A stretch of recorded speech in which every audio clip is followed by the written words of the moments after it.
Zone of the Enders 2 is a fast, three-dimensional mecha brawler. The player pilots the machine Jehudi to destroy enemies with slashes and collisions, sometimes with shooting, but using lock-on mechanics instead of aiming. And melee is still the core method of resolution, so it's not a third-person shooter. In the zone, gameplay occurs on X, Y, and Z, which I suppose is maybe one of the origins of the title. Zone of the Enders 2, however well designed its fundamentals are, has bogged down its natural gameplay substrate, its beautiful foundation, with loads and loads of crap. The greatest problem the game has is the poor balance of Jehudi's abilities, upgrades, and to some degree, his enemies too. Jehudi's primary functions are its blade and grab. The shooting is always available, except in damaged form, but still secondary and an inferior form of engagement. All combat basically boils down to getting into melee range of the enemy, then either comboing or throwing them into a collision, most often with other enemies, but almost as much with the environment. The presence of infinite or unbarriered environments, I would argue, does not necessarily diverge from the core gameplay design, since enemies aren't prevented from colliding and the fundamentals persist. Once you approach an enemy at sufficient proximity, your blade activates and you can circle them in 360 degrees on both planes, using either the stick or the ascend and descend buttons to dodge, as well as the shield to block, obviously, but additionally to cancel your attacks. You also get dash and burst blade moves, which add utility in melee as well as variety. The reason I'm not going to argue that it's unbalanced, that you have an infinite combo, is because comboing an enemy infinitely is suboptimal per the design of the game. You're meant to use each enemy to damage each other enemy. And this is the really universal thing of the game, because on infinite stages, you only have the enemy's bodies to get collision damage, and you get way more total damage output that way than just spam canceling slash. Both enemies and stage objects can be used as shields and weapons, so you can get a lot of mileage out of proper use of the grab. Blocking is the suboptimal path, as your shield can be quite easily broken, and enemies are very keen to grab you on extreme, so without Mummy or Z-Shift, you have to evade properly into the best position. If you do have Z-Shift, positioning is still important, it's just that Z-Shift solves positioning for you. This would be much less ruinous to the gameplay if it only required meter. Mummy being more destructive to the fundamentals in that it's an invincible shield, at least drains your sub-gauge, so it can't be used forever, unlike Z-Shift. Even both of these, overpowered as they are, won't save you all the time, since enemy ranged fire can still knock you out of Z-Shift, point defense weapons can still hit you from behind, and of course, Mummy will drain your sub-gauge meter eventually.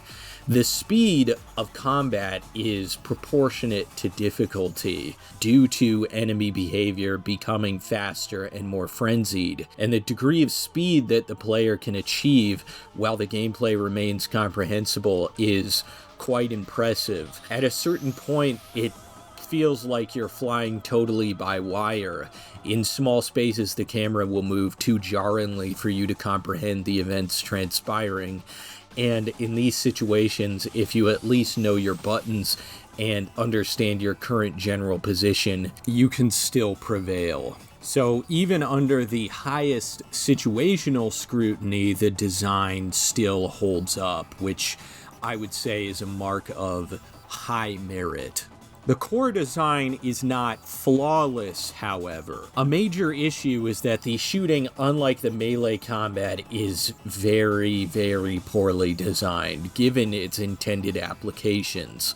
The multi-shot has a lock-on limit, which is not on its face objectionable, but is extremely limiting when the multi-shot homing lasers are kinetically defeated very easily and rarely end up efficiently killing the targets designed to be killed by them. How can such a contradiction exist? The homing lasers are not useful for anything in the game besides one other role, which is hit stunning mummies and clods before they can use their most dangerous attacks, but that's done better by the non-homing burst shot. So if enemies are too close, moving in odd formations, changing formation too often, or even too numerous, the efficiency of the homing lasers drops off a cliff. The activation and locking is also inconsistent. Even if only 3 enemies are on the screen, you still have to use the stick to manually lock onto all of them. You're supposed to be in the automatic mode, but it's still compromising how much manual input is required. The hard press shot is probably the worst attack in the game. It does less damage overall than the burst shot for some reason, and of course doesn't have multi-lock and homing properties like the homing lasers, but can't break objects like the charged burst shot, so it fulfills practically no function within the gameplay. Jehudi has sub-weapons such as Z-shifts and Mummy, which were mentioned prior, that modify gameplay with their utility. Let me tell you, not one of these is balanced in the slightest. There are 3 that absolutely mog, and the rest are proportionately useless to the degree to which they are mogged. Zero Shift, Mummy, and homing missiles do everything in the game: distance, durability, and damage, respectively. Zero Shift even assists in durability since it has a semi-invincible startup. I'm not sure how invincible the startup is, but I know that Zero Shift does have iframes. You can be hit out of it, so it's not totally invincible, but spamming it for iframes is something I did quite often. Either way, closing distance almost invincibly and teleporting you behind an enemy is just way too broken and universally diminishes the use of the left stick. Mummy is a shield that blocks everything as long as you have meter and recharges your health over time. Do I need to explain why that's broken? It's insanely useful and generally replaces the regular block button. It can also guard against shield breaking attacks and gets even more broken once you get upgraded to Naked Jehudi at the end of the game, who, because he has infinite meter, as long as he has Mummy, is effectively invincible. Homing missiles are the highest damage weapon in the game. I'm pretty positive about that. A full volley from any form of Jehudi will kill just about everything in the game. Unfortunately, their targeting system isn't the same as your lock-on system, so you can't intentionally direct them to one target or another. It's just whatever they lock onto first. As mentioned, they do so much damage that whatever they hit is guaranteed to die. These 3 solve every problem in the game. Just straight up, you can play the entire game with only these, except for parts where other sub-weapons are mandatory. You don't even need homing missile except on Almon Crevice, so really the whole game is just Mummy and Z-Shift. Now, this is true if you're playing equipped. If you begin the game unequipped, it basically means you're just given a bunch of crap that doesn't do anything effective for most of the game. Since Z-Shift and Mummy and Homing Missile are technically only supposed to be given later, but if you're playing equipped, it means you have them from the beginning of the game, which for some reason is allowed. Wisp, I used maybe once ever. It's a worst version of Zero Shift because it doesn't have iframes.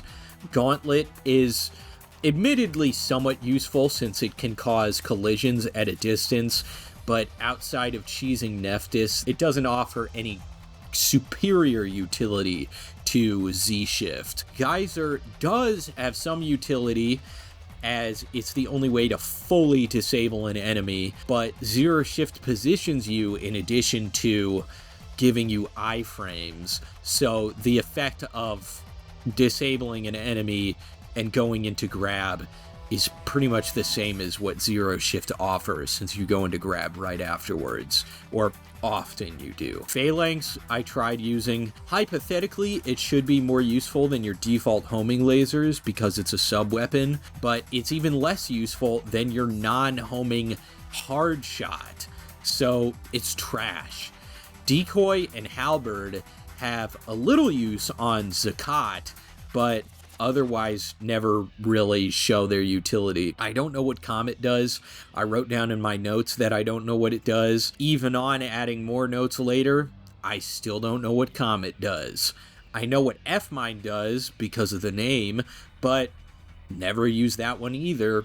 Vector Cannon is practically a quest item for the battleship level. Not only does it not see use outside of that, but it, for practical purpose, cannot be used outside of that level. And one other part. Yes, I know it can be used on Canyon Left, but what is important is that this is still not a combat application. It's just a quest use, basically, for a quest item. So it has no gameplay utility whatsoever. On the topic of combat applications, the enemy design ranges from reasonably powerful to ridiculously unbalanced. The three classes of enemy are generally popcorn, point defense, and mecha. Each of these classes has one very broken type. Popcorn, which I'm just borrowing the shoot 'em up term for, is meant to be taken out with your homing shot and always comes in swarms. Mainly, they are the mosquito, the fighters, and the mines. And I would say the floating mines, depth charges, whatever they are, prove to be way too destructive for the class they're in. They close distance way too fast, and when an enemy launches them, you just can't defeat them without deploying a sub-weapon like Decoy. Of the mecha, the one broken type is the Clod, with its escapable but not reasonably escapable grab. The grab being difficult to avoid would be okay on its own, not great, but not egregiously broken since it does less damage than you would think. Yet, Clod kills you anyways by rushing you down with its energy lashes, and can also pressure you from a distance with the white homing shots. Most of my deaths in levels with Clods can probably be attributed to Clods. Mummies and Clods can be hit stunned out of their most dangerous moves, but for some reason Clods can just keep doing stupid stuff regardless. Point defense includes emplaced guns and stuff that moves around only on the ground. And unlike Mecha and Popcorn, have one broken type and multiple really broken types. The broken type is probably the Spider, a full group of which firing can almost instantly kill you, potentially, but most often do at least 50%. For some reason. The really broken types are the different anti-air on the battleships, which just straight up insta-kill you. The stun lashes and flat cannons are surprisingly well balanced in comparison, perhaps slightly too weak. Thankfully, there's no level where these all appear at the same time, but whenever they do appear, they just grind the flow of player activity to a halt. Clod is actually the most balanced of them in this respect, since it can't insta-kill you all the time and can be hit out of its most dangerous state, while things like the homing mines can easily get too close for your multi-shot to reliably hit. Even though I got the impression that my relationship with Ada was rather healthy, the lock-on systems seem like domestic abuse. It seems like she is slapping me in the face routinely, and I don't appreciate that. It is grisly how lock-on works in this game. It takes a lot of effort to switch targets in certain cases, since you have to switch along the correct angle from one target to another because it doesn't accept the wrong swipe with the right stick. Otherwise, it'll go to a target that you didn't intend at all. The angle is very acute, and it is prescribed invisibly by the game. You don't get like a web of targets where you sort of see which angle to push the stick along to get from one target to another. This leads to often taking at least 3 switches before getting to the target you want. On top of this, you don't automatically lock on to the closest, most dangerous, or even most proximate when you turn on your auto-targeting system. I genuinely can't tell what this game uses to decide your first lock when you turn the targeting system on and off. Here's me zooming towards a Lev to revive him. My reticle has been proximate to him for about a second and a half. I'm descending towards him because he's on the ground, and my heading is almost directly towards him. Yet Ada decides I need to lock onto the guys directly behind me. I can show you more clips of me frantically switching targets and yet failing to acquire the clearly most dangerous one. There is serious difficulty even in trying to lock on to adjacent targets too, as mentioned with how switching targets works. The game, of all things, did not need a quick unlock option. Unlocking is actually quite easy in slow unlock mode, but neither quick nor slow unlock allow you to target the closest or highest health or most dangerous enemy. The lock-on should default to the enemy closest to you. Then the priority should be to the higher health and then higher damage, or higher damage, higher health, higher threat level. This isn't up to me. I just know that the system as it isn't good.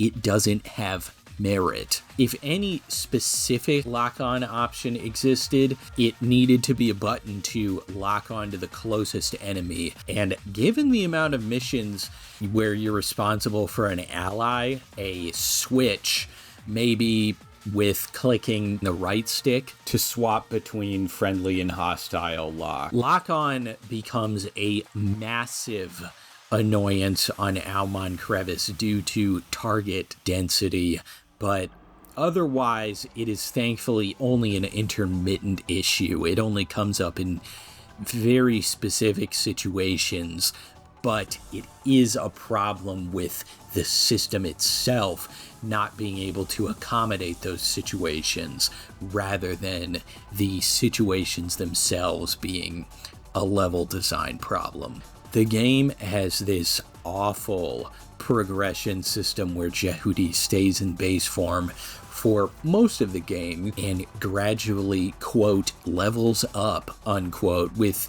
no humanly measurable differences until it suddenly upgrades into Jehudi version 2, where it stops taking damage from popcorn and gains options which boost its shooting and shield powers. It momentarily becomes damaged, during which you can only use the zero shift sub-weapon and can't shoot or shield. Then you become Naked Jehudi, which is absurdly overpowered and kills everything in the game instantly, except the one boss you fight after upgrading to that level. All forms of Jehudi become available as part of the New Game Plus package, and you're also allowed to choose whether you go into the game equipped or unequipped with all sub-weapons. The problem with this is that none of the forms of Jehudi are appropriately tuned for the challenge of the game. Even Damage Jehudi, who is the obvious challenge run, if you play him equipped, actually has infinite sub-gauge for some reason, and I don't know how long into the game this lasts. So if you pick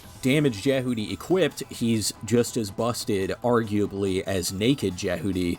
Yet when you pick him unequipped, he's so underpowered that he can't even reasonably clear the first task, which is the destruction of the mosquitoes. You're supposed to have the homing lasers, which take them out pretty quickly, but since Damaged Jehudi doesn't have that, he has to go around burst blading all of them. He can't even clear out the canyon at the end of this little beginning sequence. So you're forced to pick between just as overpowered as the most overpowered form in the game, or so underpowered that you can't reasonably clear the first task.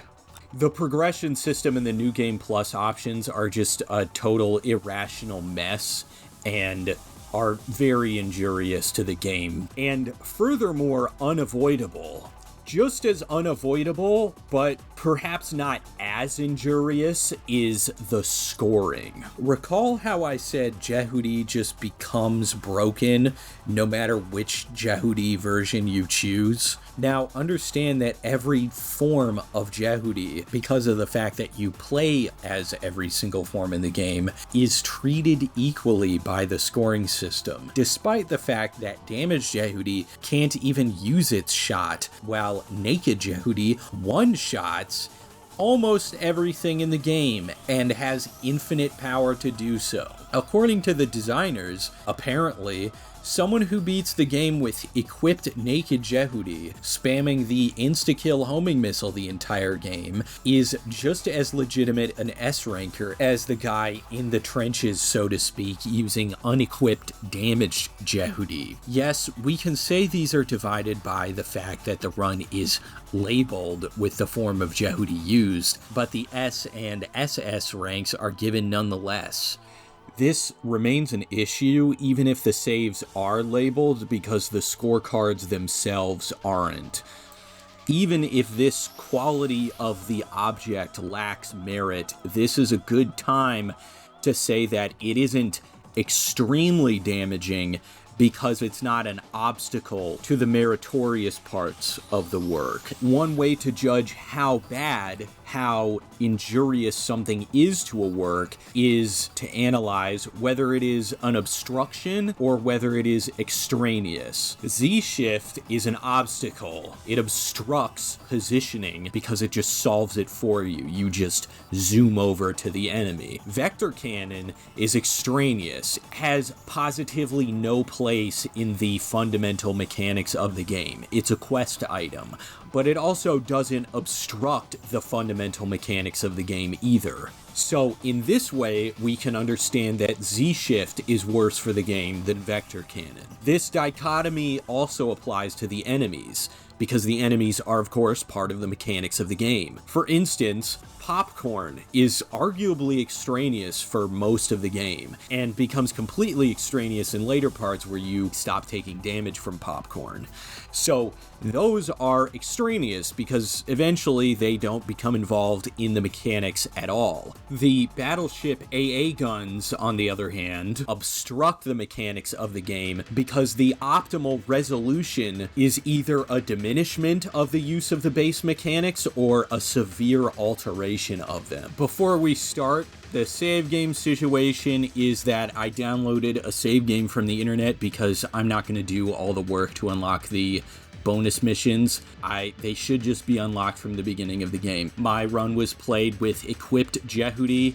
I tried a little bit. There's a little footage in here of me playing as Jehudi version 2, but I dropped that run after realizing Jehudi version 2 doesn't take damage from popcorn. I did do a second run as Naked Jehudi to demonstrate my point that yes, you can just S-rank the game in the most degenerate way possible, which will be held against it. If or when I return to this game, I'll be playing unequipped Damaged Jehudi. If you take issue with the fact that I am basing my review on an equipped run, then you should consider the fact that if you think it is wrong to play the game equipped, you should hold it against the game that I am, or anyone, is permitted to do so. If you think, for instance, that Mummy or early Zero Shift or early Homing Missile pollutes the fundamental mechanics of the game in any particular manner, then yes, it is actually, according to your own logic, a mark against the game that the player is permitted to play the entire game with those abilities. And furthermore, as I hold it against the game, you should also hold it against the game, as in consider it a demerit that the game allows you to S-rank it on those grounds, playing in such a manner. So there's no reason to consider our positions significantly different in that respect. Now, as for whether it is disingenuous to critique the game's mechanics based on playing the game equipped, I've explained this in previous reviews. You have to consider the game's mechanics only in relation to the game at its most extreme limits. Because if you consider them only in whatever form isn't cheesed or isn't degenerate or isn't this or that, you aren't evaluating its full potential as an object. You aren't actually looking at what it is. You are evaluating it only according to some particular derivation that you find more acclimated to your tastes, to your sentiments, we might say. But however much sentimental value you put on this particular form of play, and even if that form of play is actually better and more meritorious artistically, your personal objection, your personal criteria has no effect on whether the work of art in question as an object retains the quality that you object to or find injurious. Consider an analogy, a giant skyscraper. The skyscraper in its most basic structure might be genius, the way it's balanced, the shape, the design. Its fundamental construction might be the most genius and beautiful thing that you've ever encountered. But if you put a bunch of other structures on top of that, if you add on all sorts of structurally unsound things to that building, then the building as a whole work is harmed qualitatively by those additions. And if those additions cause the building to crumble at the extreme limits of its lifetime, then just ignoring them won't make them go away and will in fact contribute to the building falling down.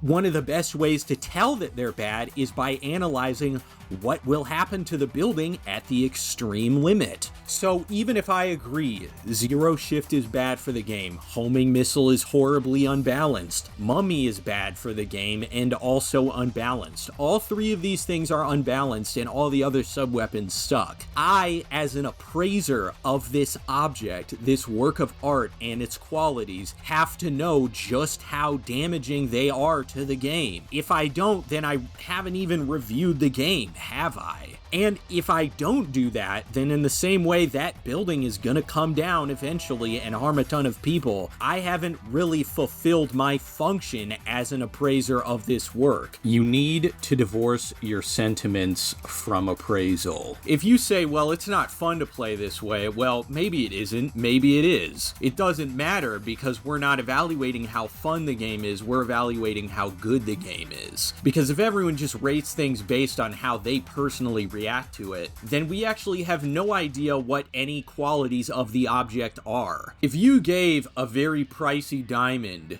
to an appraiser and he came back a day later and said, I really liked it, his career would be over, because the purpose of appraisal is not finding out whether you like something, it's finding out its worth. So when it comes to artistic appraisal, we're not measuring how much we like parts of the game or how much fun parts of the games are. We're measuring how good artistically the entire game is. A lot of reviewers will say, oh, you shouldn't do that because it's not real, because it's not really engaging with the mechanics of the game. But if you don't do that, then you similarly aren't engaging with that piece of the game that is just as much part of its mechanics as the parts you perceive to be good. So it's about analyzing the whole work. And trust me, I do think this game has an amazing foundation, in the same way I can look at a building with a ton of stuff on it that is hideous and say, wow, the original foundational part of that building is beautiful, but they added a ton of crap to it, and now it's either going to fall over or just be ugly until that stuff is removed. Zone of the Enders 2 has that same problem. So don't get me wrong and think I don't actually enjoy this game. I do enjoy the fundamentals. I do enjoy playing infinite survival with damaged Jehudi or unequipped regular Jehudi or whatever, right? I do enjoy playing the game with unequipped Jehudi, but I can't say that the game is good just because I like that stuff. I have to look at the game as an object with qualities, okay? And then I have to understand what is the merit, the artistic merit of the whole work. But enough of all this, let's get into the level design. The game begins with a really stupid prelude. It makes the game worse, get rid of it. Then the game really begins with Jehudi in a small arena fighting 2 raptors, then a mosquito swarm, and then you alternate between the two as you proceed through the canyon. You'll break a wall with your charged shot, or in damaged Jehudi, just skip straight to the first boss battle with Arjet. This first little level is quite well paced in encounter rate after the first 2 objectives, but the encounter population, especially the mecha count, needed to be way higher, maybe with more variety like grapplers or mummies. Everything before Arjet is basically a forced tutorial, and the Lev prelude is the worst of it all since it doesn't even serve that function. Arjet is bad. There is potential, but because her little fairies don't break your shield, you can beat the whole boss just standing still and waiting for the attack to end. You don't even need your mummy shield, since your normal shield doesn't break even when your meter's depleted, which is a problem with the mechanics. So the method of defeat is to wait for her to say, go wisp, then dash or zero in. Sometimes she'll come to you, and then combo her. Just do this over and over and over. Is Arjet good? No. In fact, I'd argue she's quite bad. The most injurious aspect being that she, as I said, doesn't break your shield. It is a problem with the game itself that the shield doesn't break, so I can't blame her that much for this, but it's still an issue. The battleship starts off with 3 spiders, 3 raptors, then a few more spiders and a few more raptors. It's a pretty good encounter. The concentration of spiders isn't too high for the game to break, but the raptor trio isn't a good decision. It needed to be a sextet at the minimum. The spiders themselves, too, don't really become threatening unless they're in concert with the raptors. Speaking of acting in concert, the next level is a battle with a cellar that spawns both mecha and popcorn. The map design is pretty good with the destroyable cover, which doubles as magazines for girders. The issue with this cellar fight, because you have one that comes right after this, is that there's nothing seriously dangerous enough to push you around the map. It's really just going back to get more girders that forces you to traverse the whole space. So the combat here isn't bad in terms of challenge design in relation to enemy spawns and whatnot.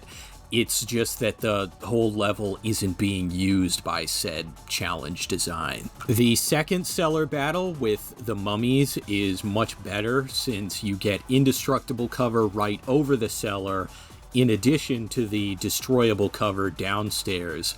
But the problem is that there's still only one cellar, so all the action is probably going to take place on just one part of the map. Both fights, however, are good. Not so much due to the other half of the level design. The half that you play in is well designed, but the enemy selections and the way they appear in waves is definitely the best part of the fights that take place just prior to your Nephthys encounter. Nephthys is already better than Arjet because you can't just shield the whole time. Your objective here is to break her shield since you can't get through it with normal attacks. The idea is basically grab something and throw it at her. The principle of design here isn't that bad, it's just very easily exploited. For instance, the way I beat Nephthys finally was to just find a good spot and then spam the grab throw to stun lock and knock her out. So you technically don't have to move at all once you find this spot, but you still need to do it with a setup, so I wouldn't say it's that injurious. If you had more spots throughout the level, or if you incentivize that more, rather than having the panels all lined up on the edge of the map, this boss would be better. As it is, it's a good but not exceptional implementation of the mechanics. The first Anubis battle is idiotic. In fact, every Anubis battle is terrible in one way or another. Not because you use none of the standard gameplay mechanics, but because they can all basically be chalked up to Anubis blocks every single form of attack except at this 1 second window in which you have to use the currently prescribed gimmick. In this case, you have to counter his melee with your own at the right moment, but in between each of these right moments is about 30 seconds of dodging. None of these dodges being true implements of the mechanics, since you can't counterattack afterwards. You can only counter when he comes in for the prescribed. This all takes place in a shadowy room, and Anubis makes it even darker by firing his lasers, which affect the dynamic range of the game to make them look cool, obviously, which I don't object to, but it doesn't help when the actual mechanics of this fight are terrible. If you're just meant to strike him 3 or so times then lose, just make it a cutscene. Once you're revived, you get to go back to the good part of the game in the space station. The first confrontation is with a Cyclops trio, then you get another wave, this time with raptors. The giant hallway design of the stage lends itself well to the collision gameplay, but the magazine-style layout of the panels where they're all next to each other isn't nearly as good as the earlier layout of the girders in the smaller cellar levels. It's also unfortunate that you can't rip anything off of the floor or ceiling, considering it's supposed to be fully three-dimensional combat, but there's only 2 walls with weapons on them. Not really damaging to the game, I'm just saying it's unfortunate that they didn't add that. The next room is a vertical cargo hold or something. I don't know exactly what to call this kind of room. There's a fighter swarm and then some spiders. Neither of these encounters are hard to beat. They don't have high population density, and the enemy types aren't particularly difficult either. It just seems like filler. Out the door, you're faced with a cellar with a spectrum of Cyclops, raptors, and a mummy. I'm not going to be mentioning popcorn a lot beyond this point, since it's mostly a non-factor in combat encounters, which is not a mark of good enemy design. The next vertical segment has you battling some Cyclopeans while some point defense shoot at you. If you can evade them long enough, you can take out the flak easily by destroying the supporting structures. This segment has some things going for it and a few against. Obviously, the mecha battles are good, and the point defense setup is a lot more conducive to good gameplay and good challenge design than just filling the tiny room with popcorn, but the population of mecha is too low, although everything is much closer to optimal density when it comes to the vertical levels, at least. The big hallways probably should have had 2 or even 3 cellars per. Your next challenge is a huge arena with a cellar in the midst, surrounded by point defense with plenty of bad guys in the air. This part is great. The enemy count is high. The cellar is well defended, so you can't just spam moves on it and kill it instantly. The space is huge but proportional to the enemy population, and the stage isn't empty either. It's got beams for use too, though they don't get that much use. The radius from the walls to the cellar in the center is a little too large for perfect density, doubly so since you're not being consistently fired at around the outside pillars. There's not enough mummies being spawned because the cellar spawns them too slow to really push you to the outside limits. It's still a great stage and one of the better examples of well-proportioned enemy density. Finding Taper is stupid, and the game needs to cut straight to the escort mission because the mechanics of the game are not expressed here at all. I got lucky here just randomly shooting a box and meeting him. I did a later run with Naked Jehudi that took about an hour and a half, and Finding Taper took a greater percentage of that time on S rank than it did on this C rank. The mission sucks. His escort mission actually isn't so bad, since you can drop him in the door threshold and then go back to playing the good part of the game. Then once you cleared the room, just go back to pick him up, fly him over to the next door, and do the same thing all over again. I'm sure there's some hidden Taper tech that I missed, since you are grabbing him after all.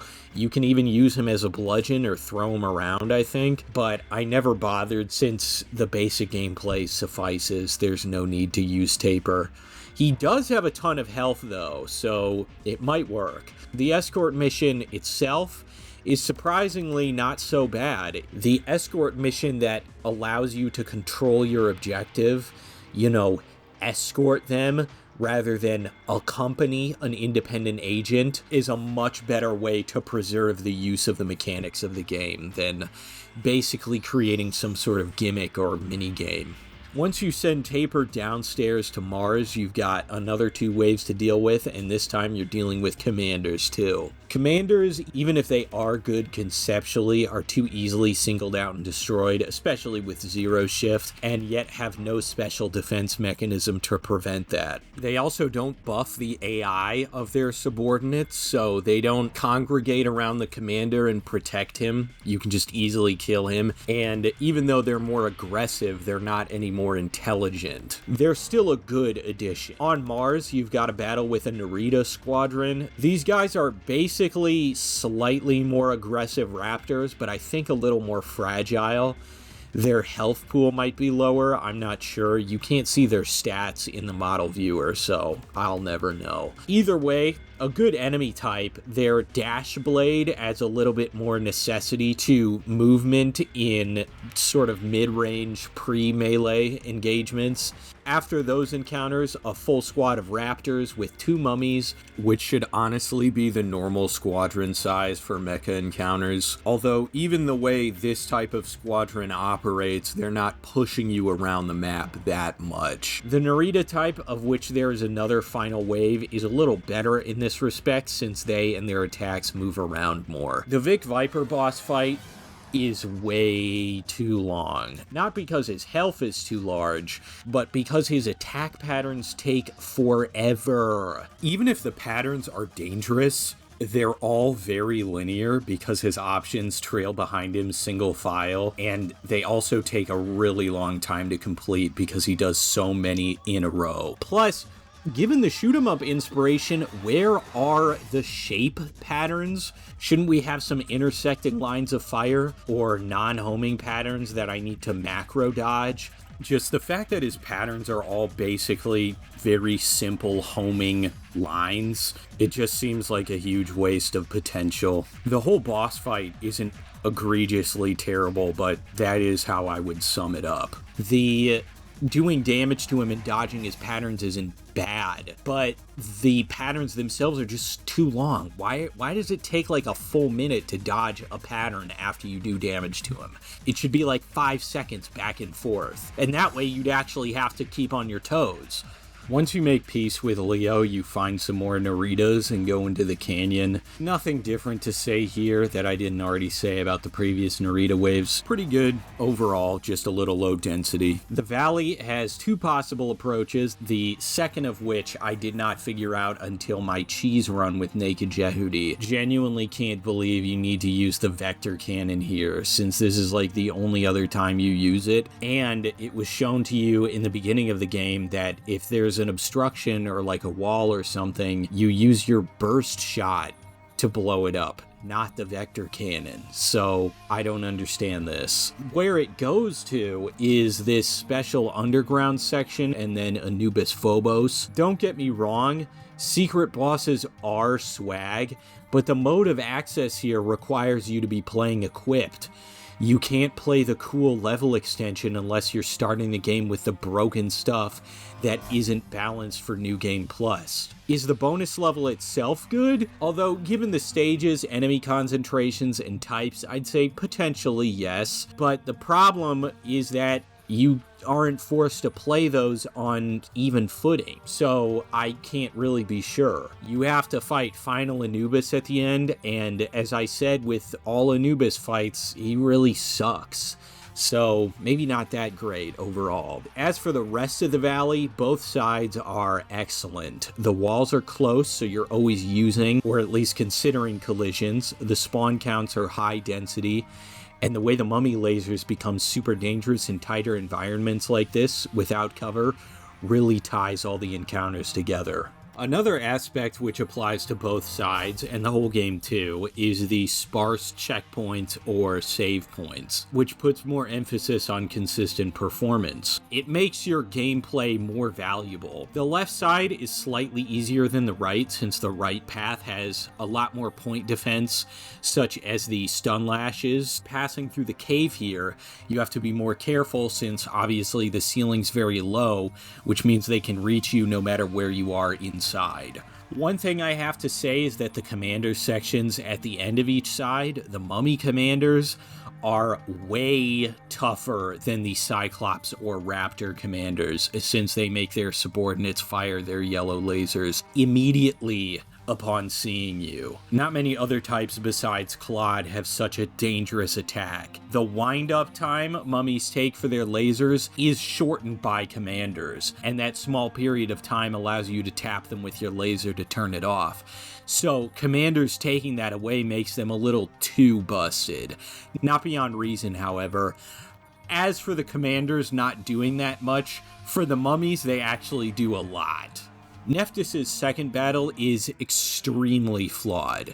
The basic execution is good, and I'd say the first half is actually very good, even. Your objective is basically to grab something and get Nephthys to smash into it with her charge, or otherwise break her shield via collisions. Once you break her, you can stun lock her with the gauntlet, if you're positioned correctly. The two serious problems in this battle are that the grab does not always work with the object laid out. It's not manually or visually consistent, and Nephthys has this seriously powerful homing shot, which breaks your currently held object and your shield, and if you evade it, it follows you around the map to heavily stun and damage you. This attack is ridiculous, insanely powerful.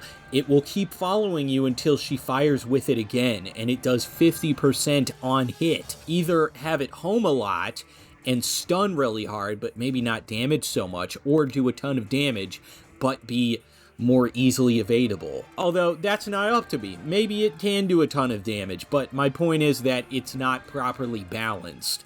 It basically means you can't let her ever do this attack. You have to stay in range of her the whole time, which really isn't possible given how she moves, and given the fact that you have to go and get something for her to break her shield on. This attack and the sheer power of it means that Stunlock is the only reasonable way to get this fight done. The solution I found was, in order to prevent her as much as I could from using her homing shot, since she'll exit melee range to do it, like I said, is grab a panel, throw it, immediately Z-shift upon hitting the throw button, and you need to do it while the object is airborne, like really fast, or her shield will reactivate, and then pound her into the wall. It's a challenging fight, and likely due to the fact that the shield reactivation time and projectile stats were just tuned way up for extreme without forethought as to the gameplay environment that would create, the resulting challenge is degenerate rather than, I suppose the word would be principled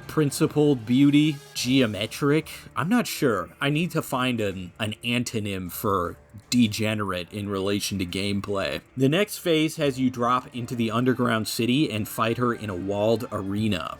The gimmick is that the walls are both magnetized and electrified, so if you get too close to them, they pull you in, disable, and damage you until you pull away. The pull distance for these walls is both inconsistent and much too great whenever it actually works. At its max, the distance is about the width of Nephthys along her sagittal plane, plus you and your blade in the peak of your swing. Worse, you can't just boost off the wall, you have to do a long boost to get off, otherwise you just remagnetize. You can see here me spamming the boost and yet being pulled back onto the wall. Extra humiliating when you just got her to collide with it. If there were more reliable ways to smash her into the wall, even with a block string or something, this fight would be better, but as it is, it's not consistent enough. The walls are also way too far apart. It kind of doesn't make sense to have all this space in the middle when it's not being used for anything like it was in the previous phase. Though the gameplay principle here isn't really bad. Neither phase has bad principles. They're not poorly designed. There's just these silly errors in the execution they keep making that bring the fights down when they shouldn't be. The subsequent section is called the Vasilia event, and at the end you're scored separately for just this part. I have no idea why. There's really nothing substantially special or unique about it, especially not to the point that it would be judged separately from the rest of the game. I genuinely don't know what it would be about this that would justify it being scored separately. The spiders don't even fight back. They have no support or allied units that fight to protect them. They just walk up to the buildings and start pecking on them. What I really hate about this level is the fact that you can inadvertently target your buildings and allies. So a few times you have to start the event over because you accidentally blew one of them up. It's tedious, it's easy, and it highlights how bad the lock-on system is, so it's really a horrible part of the game. Up next is the train. This mission should be epic, but alas, it is not. Your forward movement is way too messed up on this level. Jehudi takes too long to traverse towards the front of the train, and second point relating to movement, you have to deal with invisible walls. That's awesome, dude. I love invisible walls. Being real, there's no inherent wrongdoing in using invisible walls, but putting them right in front of a super high health enemy that should be able to be killed expediently is like Chinese water torture. Okay, you're forcing me to use burst shot and homing shot over and over on these guys. It's ridiculous. If I've killed all of the defenders, then I should be able to just go up to them and slash them a few times. What is the merit? What is the purpose in forcing me to sit around and shoot these super high health enemies a bunch of times? The mecha encounters on this level are good to boot, so having to float around after you've beat the good part of each train car, intermittently firing at these point defense panels, is just that much worse. They also fire just a little bit too fast for you to reliably charge up your burst shot large enough to wipe them all out at once. Their roll does not justify their durability. Ultimately, comes out to half and half. The way the stage is set up so that collisions in certain directions are insta-kills, that's pretty cool, but it should be a more symmetrical threat. The movement restriction on the player's part, and the durability of the point defense, and even the locomotive being so sturdy with no defense system, all poison its net quality.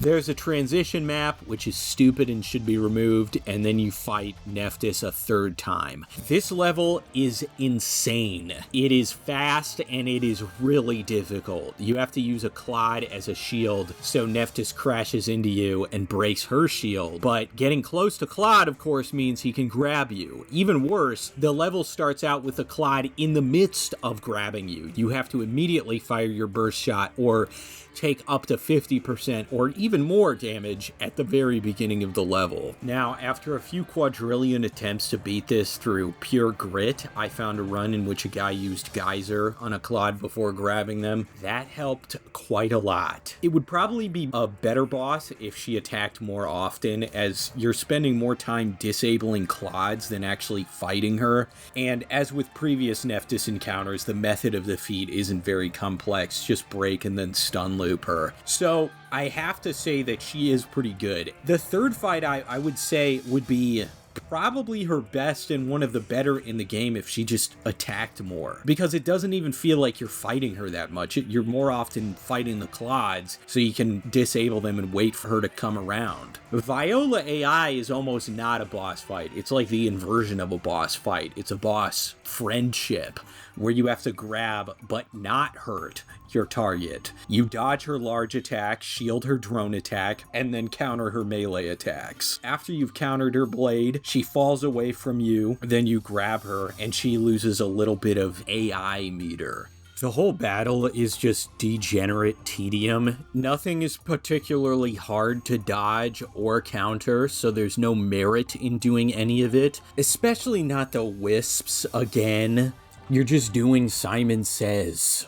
It sucks. The next level is another grab and escort mission, and I'd say it's also good, about the same as Tapers, but worse and better in different ways. The invisible walls here are a good contrast to the ones used in the train level because they serve a far better purpose, forcing you to fight the bad guys rather than just running to the end with Arjet in hand. In the previous case, they stopped you from efficiently defeating all the bad guys, so already we're seeing an improvement. In this case, the separation between encounters is arguably too great.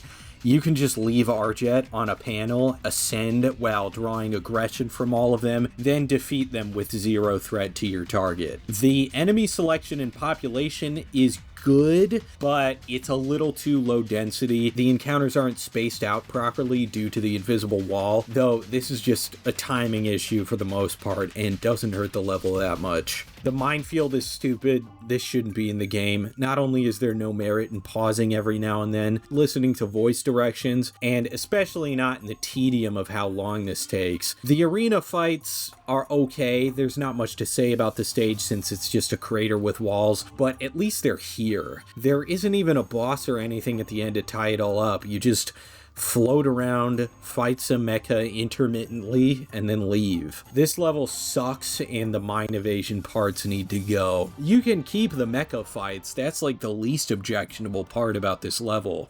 The Fortress City level is, in contrast to the previous, which is one of the worst in the game, probably one of the best. You're in a big colony city type of place and you have to defeat the enemies above ground first, and then you use the tunnels and elevators to find all the other enemies. But after you use the tunnels and elevators, the spawns are refreshed on the surface, so there's a nice tempo to it. The Leopard, a combined ground and air type unit, with its spinning and slashing attacks, is also much more aggressive than the Narita, even if he starts out on the ground. Aggression of certain enemies is very important. For instance, you can see here the Leopard kicking my ass while the Mummy lets out a beam. Even if the Leopard or Narita or Raptor aren't lethal enough to kill you themselves, all they really need to be is aggressive enough to take your attention or your damage away from the Mummy so that you can't stop it from using its beam. And then that becomes lethal in place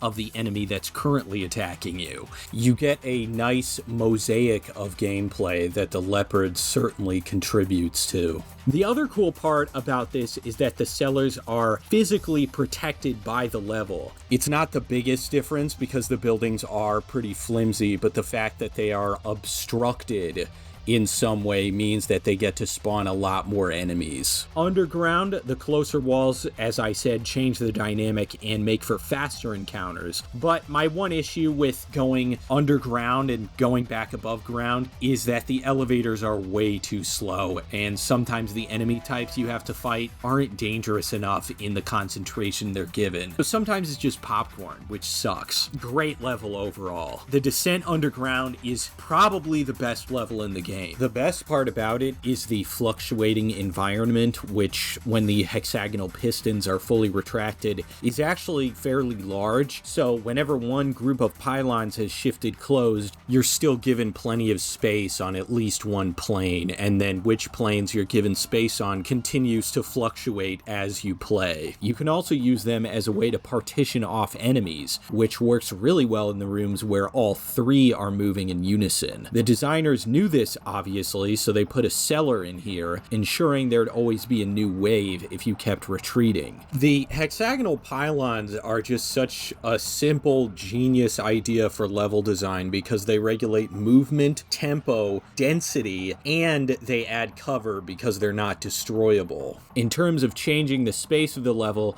it means your ability to perform up and down collisions and the efficiency of that are changing in time with the level. But not getting a collision can also be a good option, like uppercutting or downcutting an enemy when pistons above or below are about to slam together. In relation to density fluctuation, it can mean that a very sparse or diffuse enemy formation can suddenly become super compact and very hard to confront if you let the pylons close around you. But of course, the opposite can happen too. A very compact enemy formation, if you survive long enough, can become very sparse and diffuse if you let the pylons open around you. There's a constant change with tempo of enemy density and encounter dynamics, with just the addition of some sets of reciprocating hexagons. Even with how much and how intensely I'm praising this part of the game, I'm still understating how amazing the descent really is. One indicator that it's so good is that even clods prove to fill an actual balanced role on this map, and even their threat level is regulated by the movement of the pistons.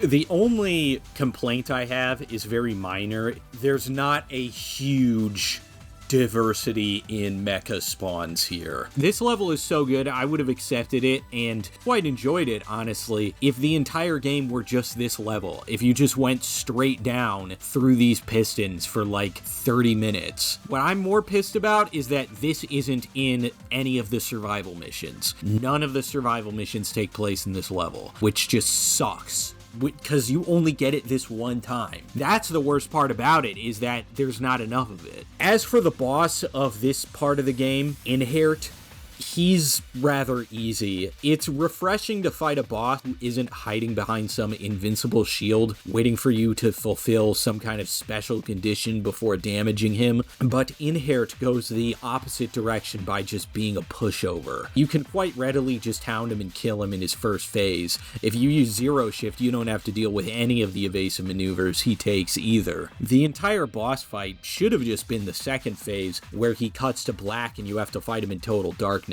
This, even if it would seem superficially like a gimmick, is, as a gameplay implement, way better than the hard-to-dodge, follow-you-for-hours attacks that the other bosses do. It's very easily evadable, but because of that, it needs to kill you instantly, and it doesn't. The defense attacks and the fact that it's all done through a Simon Says thing with Ada, that's not so great, but the actual gameplay of it is quite good and gets better when you close into melee combat, though there isn't much more to it than this. Second Anubis battle, same exact critiques I described for the first fight. The only changes were for the worse, with these ridiculously powerful homing lasers that I'm quite sure you're just supposed to shield or Z-shift through. I never dodged them perfectly.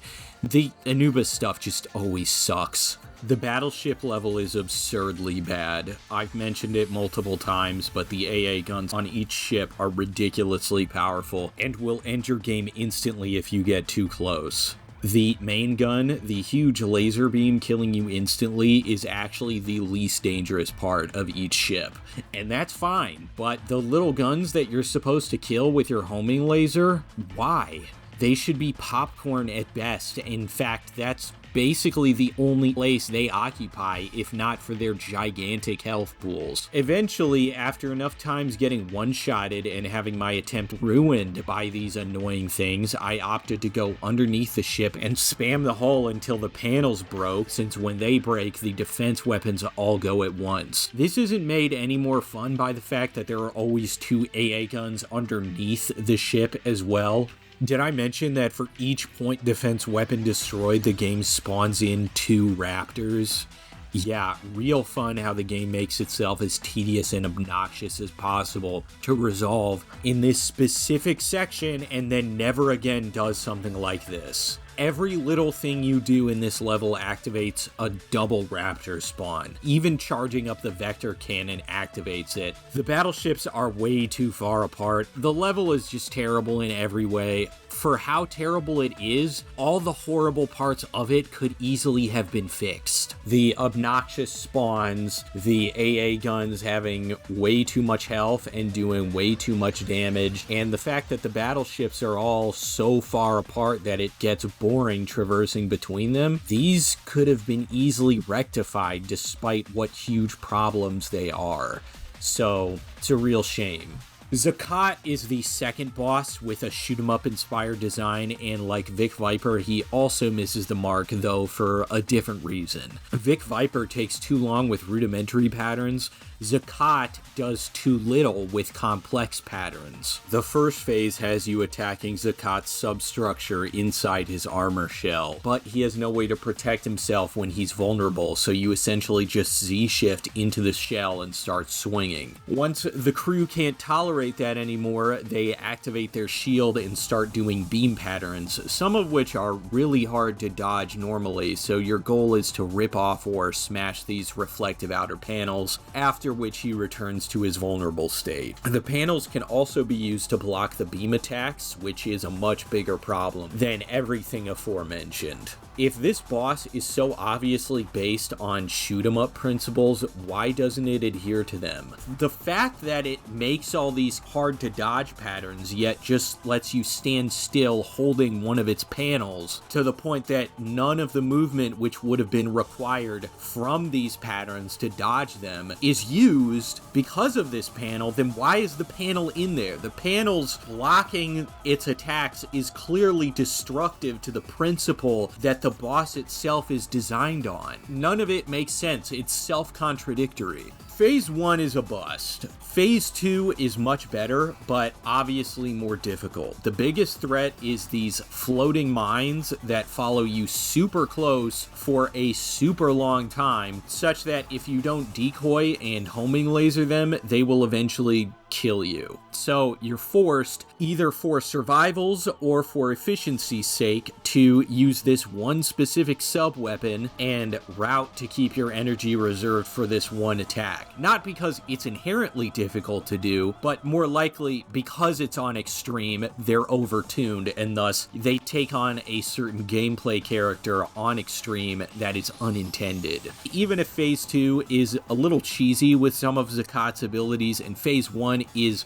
too easy, Zakat is actually alright overall, just slightly worse than good. Almon Crevasse, or the Valley, whatever you want to call this level, it sucks. The opposite of the Vasilia event, this is really bad because the challenge is ridiculously unreasonable. In fact, I would say this challenge is almost irrational on principle. Your objective is to protect every single one of these tiny levs against all of this. On normal, this is probably achievable. I imagine it would still be difficult on normal, but because of how extreme is tuned, you basically have to dash across the map, geyser one guy, then get to another guy on the opposite side of the map to geyser him. But in doing so, there's always another guy who's been downed that gets killed while you're in the process of helping these buddies. Because there's so many allies that you need to help at the same time, there's a 1 to 10 ratio of allies to enemies, which is insane. So during this, you're fighting a trillion mecha, too many to wipe out even with infinite meter, max damage, naked Jehudi spamming homing missile the entire time. Basically, this event is not humanly possible to S or SS rank on a full campaign run. You have to save your game and just do it over and over until you somehow achieve max rank or score or whatever.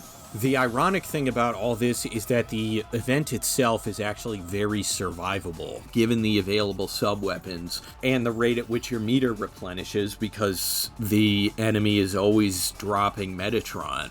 Despite this, geysering Levs doesn't recharge your meter, meaning you have to spend time fighting the mechs, hoping you'll eventually get a Metatron or meter pickup, and there are even more Levs being downed, thus requiring you to have even more meter. So the mode of resolution here is itself a wicked problem whose solution compounds its severity, because anytime you're not geysering Levs, the amount of Levs that need geysering goes up. But anytime you're attacking mecha, you can have no certainty that they drop Metatron consistently. It's not like, oh, Geyser a Lev, blow up a mech, get Metatron, Geyser a Lev, and so on and so forth. No, you literally have to keep destroying mecha until you get Metatron.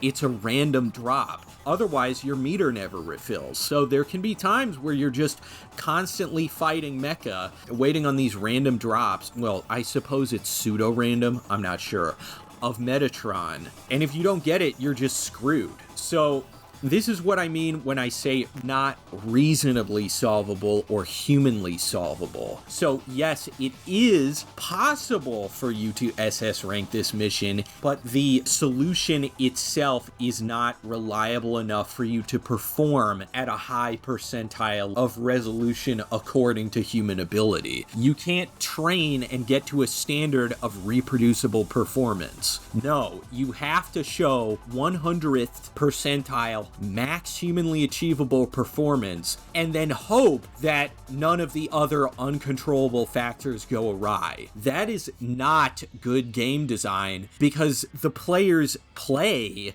The human element is not a factor in the resolution of the game. Searching the crowd for enemies that drop sub-weapon energy is going to be way less effective than just killing everyone you see. So the level is tuned on extreme to a point at which the player can no longer, using acquired skill or even talent, control for 100% of the difficulty in the challenge. That is not how games are meant to be designed. In fact, that's almost the antithesis of what a game even is. And when I say control for difficulty, that's what difficulty is in a challenge. And this is what I'm talking about when I talk about challenge being different from difficulty. There is a profound difference between challenge, which I would argue is almost inherently meritorious, though I'm not sure, and difficulty. Difficulty, we can basically separate into two tenets, two aspects. One is design. That is what the player is supposed to be resolving. The other is intensity, which is how much effort is required to resolve the aforementioned designs. Neither of these are challenge. They contribute to challenge, but neither of these are in themselves challenge. For instance, challenge relies on player input, right? Because without that, then it's not a game. Something can be impossibly difficult and not challenging in the least. So for instance, the design of the difficulty could be such that there is no player input at all. For instance, roll 6 gorillion dice and get all 6s. If you don't, you lose. That is pretty much impossibly difficult. You're being presented with difficulty that isn't challenging. Because despite being near impossible to resolve, it asks nothing of the player. The worst part of this is its wicked difficulty. In the same way you have wicked problems in real life where often trying to resolve it makes it worse, Trying to resolve the design of this difficulty increases the intensity of the problem. And that's the main reason why this level is so horrible to play. You can't even derive enjoyment from it on a manual level. Sometimes you get good tactile response from killing enemies, and you do get that in this game, but even that isn't present here because most often you're just spamming homing missile or geyser. So pretty soundly, one of the worst, if not the worst, level in the game. The underground corridors are probably the last good section of the game. Yellow sci-fi gate things segment the encounters very well. The enemy populations fit the environment, and there's never too much space for collisions. The neat design of the Leopard being both a ground and aerial unit is probably shown off the most here, thanks to the mid-size stage. Even though it is a combined air and ground unit technically, it seems like it would need better options to be able to deal with you from the ground, because the ground as it is for the unit only presents an alternative method of approach, which is good because it forces you to move around the map, obviously, and then you're threatened in different ways from the ground and from the ones that get up in the air around you, but it's obviously not nearly as threatening from the ground as it is from the air. They also don't have a unique form of approach besides just dash towards Jehudi. The Narita have their plasma V-fin attack. The Cyclops usually open with ranged gauntlet strikes, but the Leopard is the only unit which utilizes a surface for traversal when approaching, so I figured I'd mention that there's nothing unique about that surface approach besides the fact that it's using that surface. Now, it's also cool that it can use any surface. It can use either the walls or the ground. The mummies also have plenty of space to get distance and charge their lasers, and the spiders are still incredibly bothersome with their prismatic shield, and so on and so forth. All enemies retain their lethality, but I will say the progression system makes the game easier as it goes on, and that applies to these encounters, unfortunately. The next part with the shockwave cannon, or whatever this is a stupid gimmick. Should be taken out. And it also sucks for the vector cannon gimmick part too. What is the mechanical significance of this? You should just cut straight to your entry into Almad and battle against Pseudo Anubis. As for Pseudo Anubis, it's short and bad, just like every other Anubis boss fight. It's essentially the same, too, mechanically. He's just slightly harder to hit, and you have to do a little bit more damage. When the real Anubis shows up, he pulls you into hyperspace for your penultimate battle. The basic resolution is dodge his big blast, then zero shift into a blade combo, and just do this over and over and over. When he's halfway done, or a little bit earlier, he'll start doing a homing big blast that's really hard to dodge, either because of how hard it homes in or because it has a larger hitbox. If you're playing equipped, just use Mummy Shield. If you're playing unequipped, hope you're better at dodging than my turbo button, because even that didn't do the trick for me. It seems more of like a timing thing, like you have to time it at the exact perfect moment, but I can't tell exactly what that moment is. Surely this isn't an effect of over-tuning the difficulty. This fight, I know people like it, but it is not all that. In fact, now that I'm thinking of it, you might be able to abuse the iframes of the zero shift to avoid the homing blast too. So there's too many ways to circumvent the difficulty, and in design, it isn't really that good either. On top of all that, it doesn't help that you have to do it over and over, so there's an element of tedium too. Like many parts of this game, it could have been good, but it wasn't. Speaking of tedium, when you get to Phobos, you're in your max upgraded naked Jehudi form, so every encounter can just be resolved instantly by a homing missile volley. And you have infinite volleys because naked Jehudi has infinite meter. The Nephthys encounter here, since it seems to be infinite, might actually be a score milk. I'm not sure how much you can affect your rank by zapping Nephthys endlessly. because no one seems to have done that, and I'm left to wonder, maybe you could force yourself into SS rank just by staying here and just zapping Neftises over and over. Now, given you don't have homing missile on an unequipped run at this part, killing all these Nefties over and over would take slightly more effort, but because Naked Jehudi and Zero Shift are so powerful and unbalanced, I'm sure it wouldn't be that much more effort. I am not left to say the Phobos surface levels are good. They are trivialities. If anything, the end of the game should just be an Anubis boss rush. The final boss, Phobos Anubis, honestly isn't that bad. He involves a lot more of the mechanics of the game. It is not so much just hit him at the prescribed moment. There is an actual dynamic between the player and the enemy.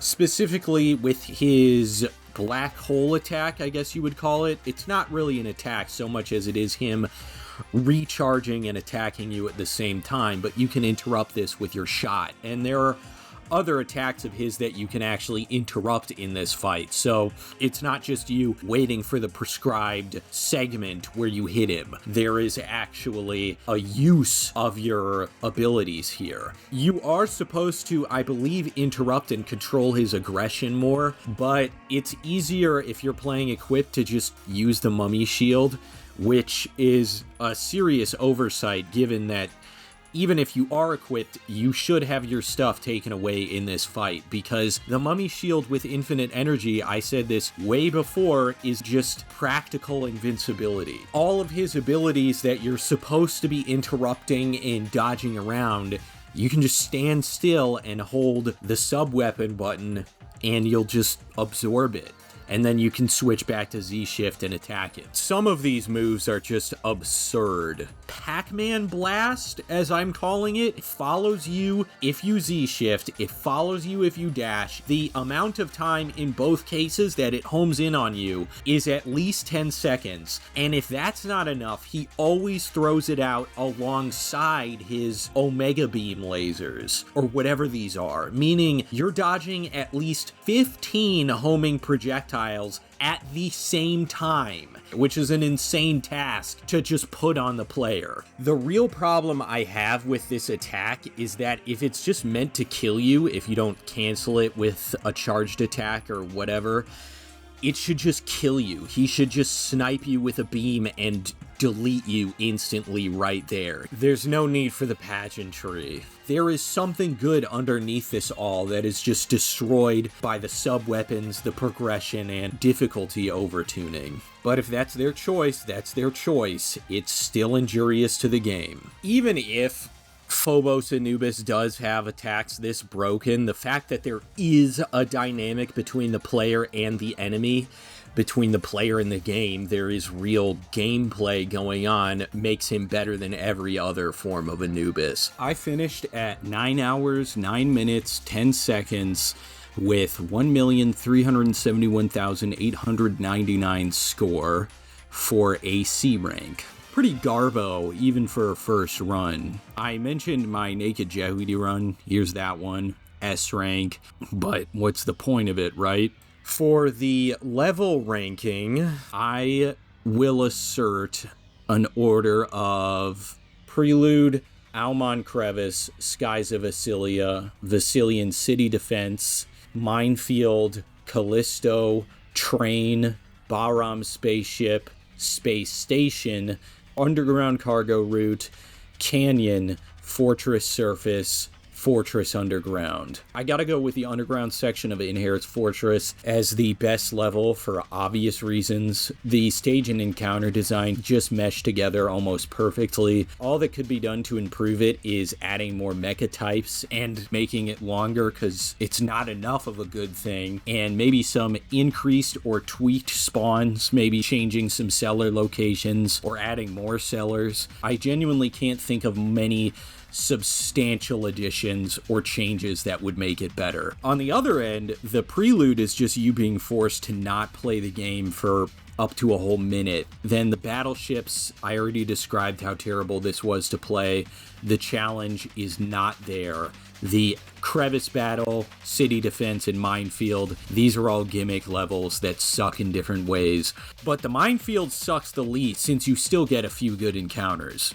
The train and upwards are the good parts, so to speak, since the game is challenging the player on its principles without pushing him into gimmicks or cheese, though the train is the worst of them due to how poorly it handles movement and point defense health. If everything underneath the train level were cut out or redone and the progression and sub-weapons were changed or just removed, this game could have easily been an 8 or higher. As is, it's definitely suffering for that. The boss ranking is as such from worst to best. Viola AI, Bahram Anubis, Underground Anubis, Arjet, Compressed Space Anubis, Final Anubis, Bahram Nephthys, Zakat, Vic Viper, Inherit, Canyon Nephthys, Final Nephthys. Viola AI is, in hindsight, worse than all the Anubis fights because Anubis still requires you to fight back. Even if the dynamics suck and are minuscule at best, they at least exist. Viola AI has no such thing. Phobos Anubis, as already mentioned, is the best of the Anubis fights since it's the most developed, but it's still degenerate as all the other ones. Bahram Nephthys and Zakat are both okay, but prove to be much too easy, and their patterns aren't as dangerous or well developed as the bosses above them. Vic Viper and Inherit both have solid patterns and modes of resolution, but Vic Viper just takes too long for how easy it is to evade Leo's attacks, and Inherit's first phase is rushed down with basically no opposition from the enemy or challenge to the player. Nephthys Canyon is a good battle underneath the stun wall mechanic and the terrible no good very bad homing shot attack. I have Final Nephthys as the best simply because she pushes the difficulty principle in her resolution to a higher level than any other boss and doesn't have a super long or cheesy attack pattern. On top of this, her stage design perfectly coincides with all the design principles of her as an enemy. The clods are, as part of her fight, a much better addition than any of the gimmicks present in any of the other boss fights, since the clods can kill you very fast and are extremely threatening when you can't just stay outside of their grab range the whole time. You're forced to approach them into their grab range, stun them, and re-stun them if Nephthys doesn't come around in time. So even if I think that's annoying, that's still a great design for a boss. Most of all because it potentially incentivizes the principled rather than degenerate use of a sub-weapon. Zakat's black hole attack with the halberd is another principled use of a sub-weapon, and the decoy with the floating mines too, even if the necessity of it might be overemphasized due to difficulty imbalance. These are extensions, accelerants, or empowerment based on fundamental principles. The problem that I'm evaluating as I look back at the bosses in this game is that there are not any outright amazing or even great ones. Each has at least one aspect that sucks, and even Final Nephthys has her problem that the Nephthys enemy herself is just not aggressive enough. She doesn't come around the bends quick enough. Most of the fight is based around disabling clods. The level design, including the bosses, occupies the entire range of total dog water to 24 karat platinum double black diamond amazing, and overall skews towards above standard in the mean. I want to add in a section to talk about feature design, which I realize I've neglected in my appraisals of other games. And though I've neglected it, I don't consider it a great loss because features are usually part of what you review in a release rather than as a game, but it's still important considering that a game cannot exist in some form except as a release. Feature design is also not nearly as important as the design of the levels, but Zone of the Enders 2 is the perfect place to start talking about it because of how much bonus gameplay is in here. The issue is that it's all in normal difficulty, which is a pain, but tolerable given the amount of features provided. You've got your basic replay missions, your event replays, and your bosses, but most importantly, you have multiple survival levels for each version of Jehudi.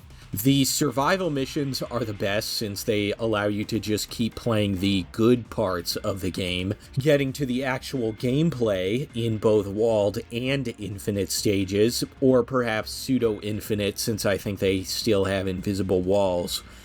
However, there's nothing in the bonus features beyond what is already in the base game. There's no arrange or remix mode or any such thing, so the EX missions are more like mission select than they are extra missions. This is not to say that it's necessary for every console release to have remix or arranged levels, but if you're going to have extra missions like this with no changes and set at normal difficulty, I'd have just preferred a mission select or something like that, because this doesn't add much. Default Jehudi is also the only version with a formal boss rush, which is also unfortunate, but they, again, all have survival, which is the most important, because that's the only new gameplay mode this adds. My personal favorite survival level is the wind tunnel with damage Jehudi, since it obstructs your Z-shift, meaning you still have to use positioning, and of course because it's D-Jehudi, you're not worried about any sub-weapons or meter or anything like that ruining the gameplay. Despite this, the wind tunnel only spawns in the raptor and its derivatives for you to fight. Only other stages get the Narita and leopard and so on, which is a real bummer. Other features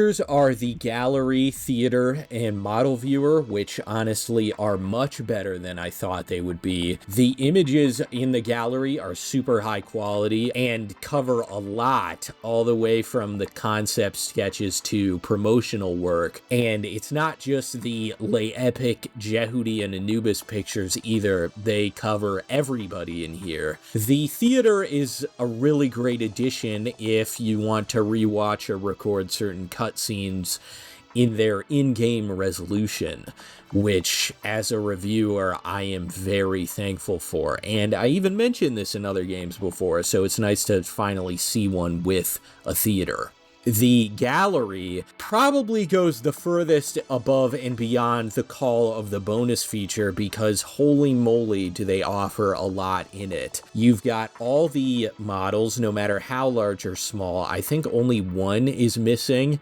The floating mine, I think, isn't in here. And you get to see all of their animations, including changes in heading and altitude. But you can even zoom way in to the point that you can read the warnings on the armor paneling, which is crazy. Some of it is pixelated, but you can read all of it, and it is consistent with the other promo depictions of the machines. Jehudi has the Jehudi type labeling on its forehead in this poster available in the gallery, and here it is in the model viewer.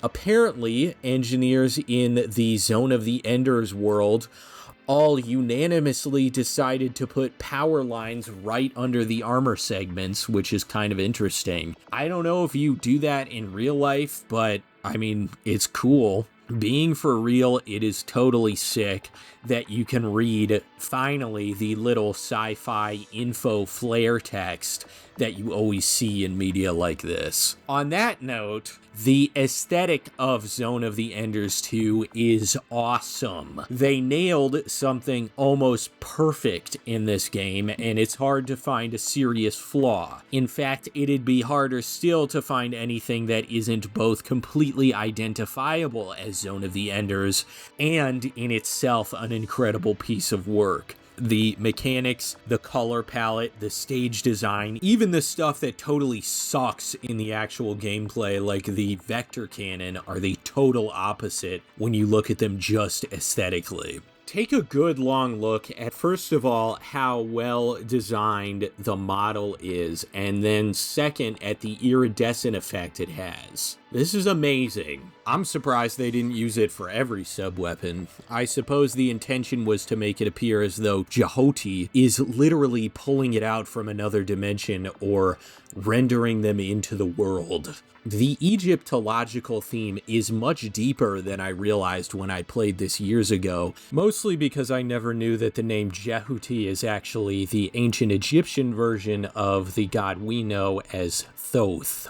I'll get into themes later, but for this I'll continue by saying the aesthetic of Zone of the Enders 2 fuses very deftly its hyper-stylized, almost cel-shaded appearance with Yoji Shinkawa's superb mechanical design. He is the art director after all, and knew how to make his stuff look good both in the cutscenes and gameplay to accentuate his particular strengths. You can see this saturated citrus platinum palette used in MGS2, but in MGS2, his mechanical designs aren't nearly as wild. In MGS4 they are, but they don't take on any mythological aspects like they do here. So in effect, Zone of the Enders 2 is totally one of a kind, and even the previous entry doesn't have this exact same aesthetic. The pseudo-anime look extends to the sharp glow carried by all the beautiful laser effects. On the word sharp, this applies to pretty much every energy effect in the game. Nothing has any kind of soft, weak, or faint effect with the minimal post-processing, and I'm going off minimal knowledge of effects terminology, so that's what I'd assume this is.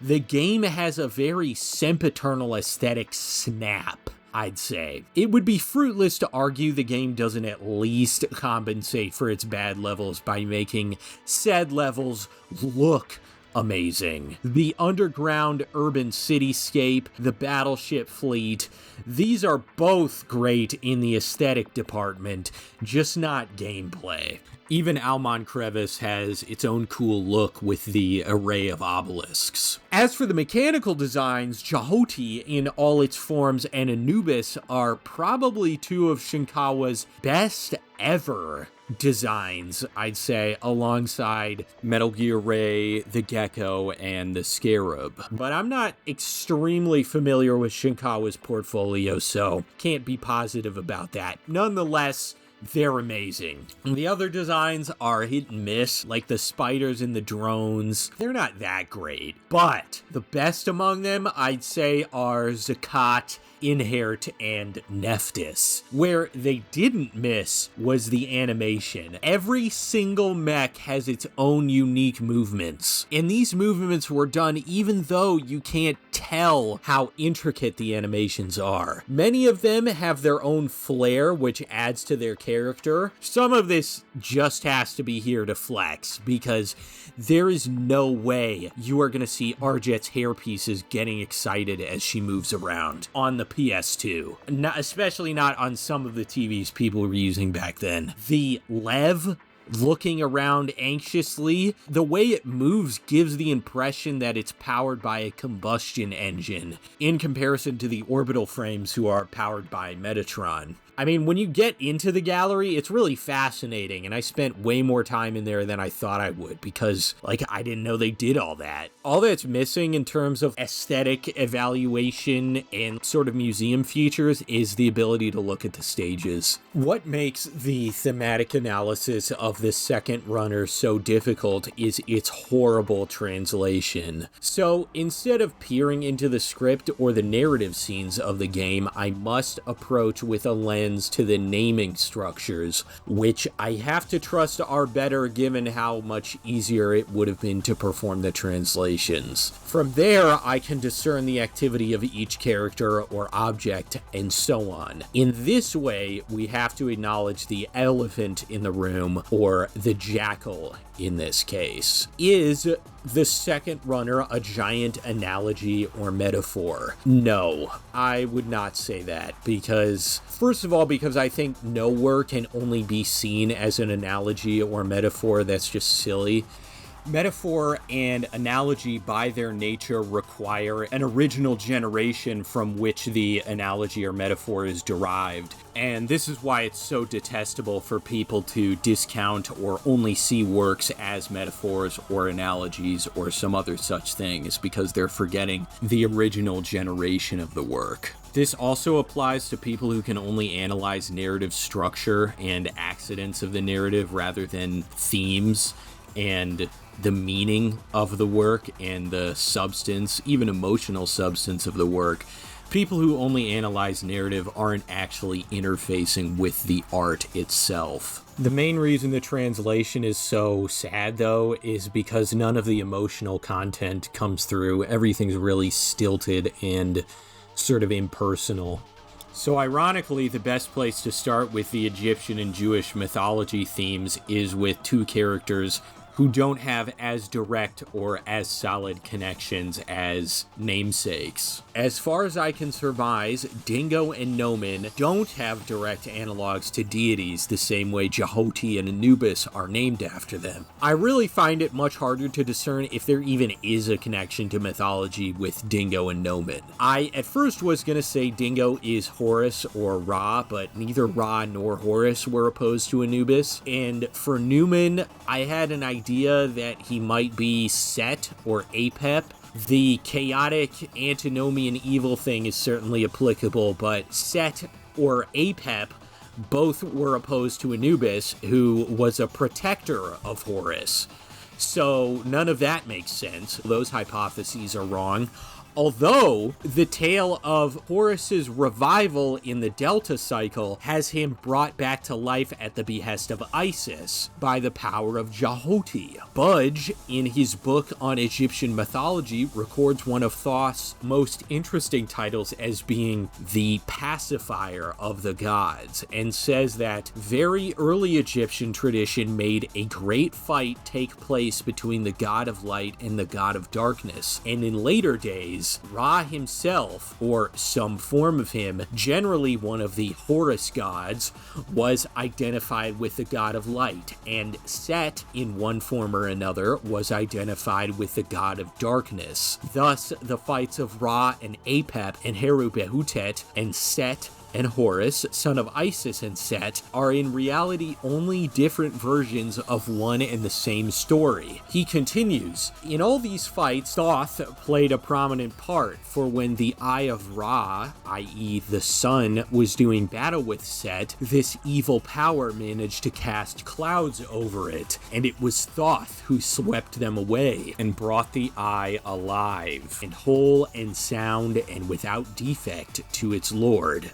The connection of Dingo to the Eye is dubious at best, but the pacifier of the gods title becomes very significant when you consider it in the context of the battle between dark and light gods, which is surely what is happening in the Zone of the Enders. The question is whether all this would have been known or available in Japan at the time of or prior to the game's production. The answer is yes, actually. Budge's work on the Book of the Dead was available in Japanese earlier in the 90s, and so I'm sure by the time Shuyo Murata, Ryosaku Ueno, and Kensuke Yoshitomi began drafting the game, they knew this, or at least some of this, because if you didn't know any of it, how would you even know that the original Egyptian name of Thoth is Jahoti? So, symbolically, Jehudi is pacifying the dark gods, Anubis and Nephthys, whose use of Metatron is opposed to virtue, opposed to the proper last end of man, which, of course, is Christ, but in this situation is simply an appeal to natural virtue by the secular authors. There is a short passage in Budge's book on Egyptian magic about the amulet of the Eye of Horus, and this is perhaps the strongest analogy given the color of their pilot suits. The Uchat is of two kinds, one facing left and the other right, and they represent the two eyes of Horus, one which, according to an ancient text, was white and the other black. From another point of view, one Uchat represents the sun and the other the moon, or Ra and Osiris, respectively. Dingo then corresponds to Osiris, and Nomen surprisingly would correspond to Ra. And this is how we get finally to the revival connection, since, as we all know, Osiris was put back together by his wife Isis. Given the fact that, of course, Nomen is obsessed with death and Dingo wants, obviously, to live, you do get an interesting twist. Ra is, of course, life, and Osiris is, of course, death. And trust me, I looked for a really long time to find something resembling the relationship that Nomen and Dingo have, but literally, I couldn't find anything. I'm sure that someone more knowledgeable on Egyptian mythology than I can point to something, or maybe there's even something obvious that I missed. Either way, Egyptian symbolism and mysticism is incredibly complex and often hard to understand. In some cases, Ra and Osiris merge as one day passes and the other begins. In here, the bifurcation of the Anpu and slaying of Ra triggers a reaction of Metatron and potential explosion, and Osiris flings Jahoti deep into the sphere and counteracts the destruction of the Enders. Anpu and Jahoti are united. Ra and Osiris are symbolically merged for a moment, and the crisis is averted. So if you listen to Dingo's words at the end, use power for the right things, we can look at Jehudi and Anubis juxtaposed. For most of the game, Anubis is the stronger one and Jehudi is the weaker one. Then, in the end, they're the same power, but their directives never change. Dingo prevails in the end because the measure of a man with godlike power is not the power, but how like God he is with it. As Father Savonarola says, man's last end is not but in God.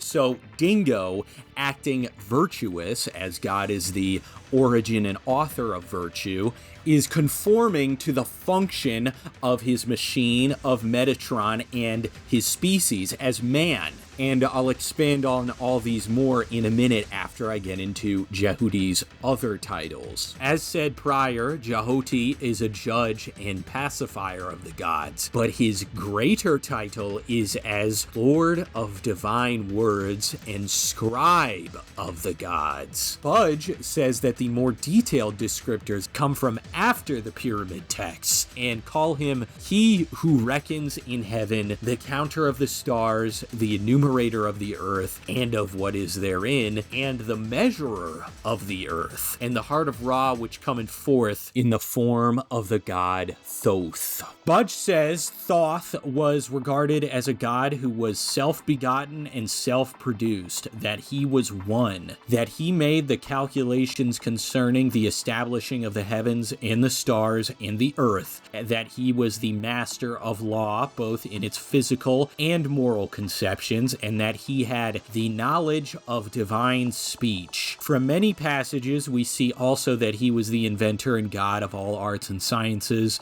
that he was Lord of the Books, Scribe of the Gods, mighty in speech, i.e. his words took effect and he was declared to be the author of many of the funeral works by which the deceased gained everlasting life. The name Jahoti comes from the ibis called Tehu. Budge mentions Hor Apollo, who says when Egyptians wish to write heart, they draw an ibis. In this case, we can see the ibis, Jahoti, literally acting as a heart for Dingo to keep him animate. And Dingo's namesake, Egret, is the Egyptian egret, given the scientific name Bubocus ibis. He is literally the heart of Jahoti then, in the same way Jahoti is the heart of Ra. And with this sort of Russian doll of hearts within hearts, we see a celestial hierarchy of all things conforming to their last end in the word, the logos. Misused when it is used against its function, the logos, we get this providential event of Dingo seemingly randomly meeting Jehudi. Now we could talk about the reluctant hero and the hero's journey, but that kind of metatextual analysis is so modern, atraditional, and honestly revolting. So we'll look at what's actually substantial, which is the theme of conformity with destiny, which is essentially mysticism, but this game doesn't get that deep, unfortunately. However, you can notice that most of the good guy main characters actually have significant issues conforming to the role they are clearly meant to be playing, or rather, the good they have the opportunity to do. Dingo is the most obvious because he has a few different motivations, primarily revenge for most of the game, but then at the very end, he finally conforms to the Logos and takes a truly virtuous course of action. Leo, too, obviously has a problem accepting that someone else is piloting Jehudi for most of the game, and only at the very end does he come around. Their counterparts, Anubis and Nephthys, have zero problems committing all the evil acts they do. Now, of course, they are actually at odds with Providence in doing evil, but the point is that there is no reluctance on their part. The reluctance in Dingo and Leo comes with an inability basically to accept that moral good might not come about in a way that they find appealing, or even from actions that they desire to commit. And on such things, St. John Chrysostom says, "What is done in accordance with God's will is the best of all things, even if it seems to be bad. What is done contrary to God's will and decree is the worst and most unlawful of things, even if men judge that it is very good." Suppose someone slays another in accordance with God's will. This slaying is better than any loving kindness. Let someone spare another and show him great love and kindness against God's decree. To spare the other's life would be more unholy than any slaying, for it is God's will and not the nature of things that makes the same actions good or bad. The abandonment of pure vengeful motives by Dingo is also part of this conformance to God's will, because he is giving up an immoral intention, which is often more difficult than giving up a purely immoral action. There's also an interesting parallel in him leading the people to freedom from Bahram, and there's a lot we could potentially discuss, especially with all the Egyptian and Jewish symbolism, but I haven't really finished establishing Jehudi's connection to the Logos. Budge says, from one aspect he was speech itself, and in later times he may well have represented, as Dr. Birch said, the Logos of Plato. And then Budge continues, his knowledge and powers of calculation measured out the heavens and planned the earth, and everything which is in them. Thoth, as the great god of words, was rightly regarded as the judge of words, and testing of the soul in the balance in the hall of Osiris is not described as the judging or weighing of actions, but as the weighing of words. So if you need any more proof about the conformity to the Logos, to the word theme that I'm talking about here, there it is. The judgment of words is the judgment of the use of Metatron, and Jehudi, being the master of this domain, is also its judge. And he is obviously already the judge of the gods, so now you see how this is all coming together. You see how the potential good is laid out, but in the actual story, you see Dingo conforming to that intention, realizing that possibility. This goes for all of the characters who are pilots of orbital frames, including Ken Marineris, who, if you did get the S rank, is side by side with Dingo at the end of the game, in a very peaceful, heavenly state. And the idea here is obviously that the reward is proportional to the action. While all the evil or enemy orbital frame runners seem to have some sort of physical deficiency or deformity, Inherit is obviously this elderly wasting away guy. Viola is just a zombie AI. And Nomen, of course, is this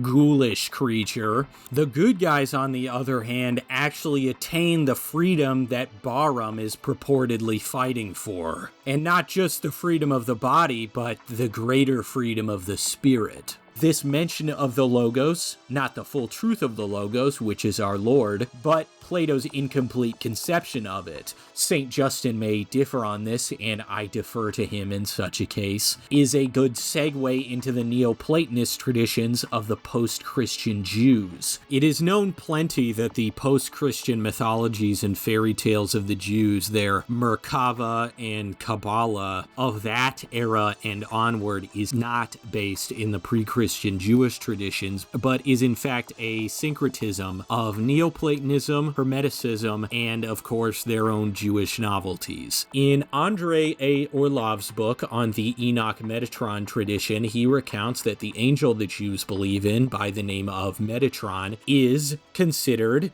a scribe, an angel of knowledge, and judge. He says, it is understandable why the tradition preserved in Sefer Hekalot 1620 attempts to depict Enoch Metatron as a celestial judge, overseeing the heavenly tribunal rather than simply as a legal scribe writing the merits of Israel. Such a description would not fit into the whole picture of the new celestial profile of Metatron, who now assumes such spectacular roles as the second deity and the lesser manifestation of the divine name. Surely, this all sounds familiar. We have the fact that Jehudi is also a scribe, a celestial judge, part of a heavenly tribunal, and also a manifestation of the chief deity. So you can see quite clearly that Metatron and Jehudi occupy the same celestial domain. So for the setting, not only is Dingo's ascent to the cause, at least by the end, an ascent of natural virtue, but in the narrative, it is also an expression of supernatural virtue. Obviously, in real life, green space rocks won't cut it, but diegetically, you still have this idea of total ascent to proper function. And in Anpu and Nomen, you have the exact opposite. You have the satanic inversion. Not just in the manner that they're going against virtue, but in the manner that they are using their form for the exact opposite of what it's supposed to be. In actual Egyptian mythology, Anubis is a good guy. He's not a completely normal guy, but in the sense that he is in the cosmic order in the right place. And in here, everything is out of place, so you need a judge to put things into order. Again, I have to lament the terrible translation because there is clearly a lot of subtext. There is clearly a lot going on here besides just the very tragic emotional struggle of Dingo against his former allies. You also have Jehudi taking on this mythological angelic role of correcting things. Everywhere Dingo and Jehudi go, some correction is being made, even if it's a tiny one like Taper or a huge one like the exorcism of Viola. The divergence from the Logos demanded correction by an image of it, Jehuti, as power itself, finding its origin in the most powerful, the omnipotent supreme being, must necessarily be used for good, as the good is that omnipotent supreme being, our Lord Jesus Christ. Orlov mentions in his book that Metatron, and I'm paraphrasing, was viewed as the measurement of the divine body. In a certain sense, the orbital frames appear in the work to be gods because they are powered by Metatron, as though they were objects of the Logos' eternal form. Osiris moves from kingship to godhood by being infused with an object of the Logos, Metatron. In that way, it was Metatron that drew these two demigods, we might say, to battle, as it can only have one use, one path for mankind, as Nomen talks about before retreating to Phobos. Only life or death. The judgment. The connection of Metatron to the act of ascending or becoming like a god, a demigod, or just like God is found in this Enoch Metatron tradition. On page 236, Orlov writes, the later Jewish materials associated with the Merkaba tradition often depict Enoch Metatron as one who possesses a corporeal structure of cosmic dimensions. He talks about one testimony which describes the transformation of Enoch into Metatron. And he says in some pseudigraphic accounts, he was portrayed not simply as gigantic, but even as comparable with the dimensions of the divine corporeality. So, to achieve Metatron, this divine state, metamorphosis, one must become giant and take on divine or godly proportions. In the case of Zone of the Enders, we've only inverted the process. Metatron is first the substance, the fuel, then comes the orbital frame, the object with godlike proportions, and then finally comes the runner. In this way, you can see how Jehudi is kind of designed to be a master, a lord over Metatron, in the way that Metatron and Jehudi have near identical offices mythologically. We can also see, as said before, a conflict in the office of Dingo in the heart of Jehudi and Nomen in the heart of Anubis, because Anubis is not supposed to be opposed to order and lawfulness and good. If we look at the sort of procession of bosses, as we might call it, the progression of Dingo from the beginning of the end, he gradually begins to accept his place and role, but it's only when he actually accepts the role of Jehudi, his supernatural destiny, that is when he overcomes Anubis. It's also when Anubis reached his most antinomian point, the zenith of his evil. This is when he's trespassing in the moon, which is the domain of Jehuti, the two-faced deity.